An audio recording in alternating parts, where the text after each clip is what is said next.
नमस्कार। भारत में कोरोना की दूसरी लहर करीब करीब खात्मे की कगार पर है। देश के लगभग सभी राज्यों में लॉकडाउन हटा दिया गया है। बाजार दुकानें खोलने की इजाजत दे दी गई है। मार्केट में चहल पहल लौट रही है और इसी चहल पहल के साथ लौट रहा है देश में तीसरे लहर का खतरा।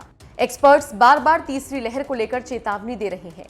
देश की सरकार भी तीसरी लहर से निपटने की तैयारी में जुट गई है। तीसरी लहर कब तक आएगी, इसका कोई सटीक जवाब तो नहीं है, लेकिन इसको लेकर देश में कई स्टडी हो रही हैं। अब देश के सबसे बड़े hospital all India institute of medical science यानी कि एम्स के डायरेक्टर रणदीप गुलेरिया ने तीसरी लहर को लेकर बयान दिया है। गुलेरिया के मुताबिक अगर लॉकडाउन में पूरी छूट दी जाती है और कोरोना का वेरिएंट एंटीबॉडीज को चकमा देता है तो कोरोना की तीसरी लहर का आना तय है और ये दूसरी लहर से भी बड़ी हो।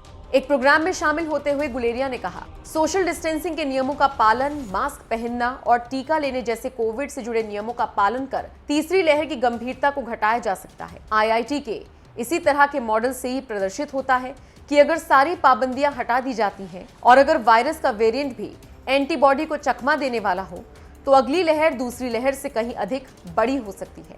इस कार्यक्रम में बोलते हुए डॉक्टर रणदीप गुलेरिया ने कहा, यदि कुछ पाबंदियां बनाए रखी जाती हैं और वायरस भी स्थिर रहता है तो मामले ज्यादा नहीं होंगे और यदि हम अधिक पाबंदियां लगाएंगे तो मामले और भी कम होंगे। यदि नए स्वरूप उभरते भी हैं तो मौजूदा टीकों में कुछ बदलाव किया जा सकता है। कोविड-19 की तीसरी लहर अन्य देशों में देखी जा रही है, लेकिन मरीजों के अस्पताल में भर्ती होने की संख्या घटी है, जिससे संकेत मिलता है कि टीके काम कर रहे हैं।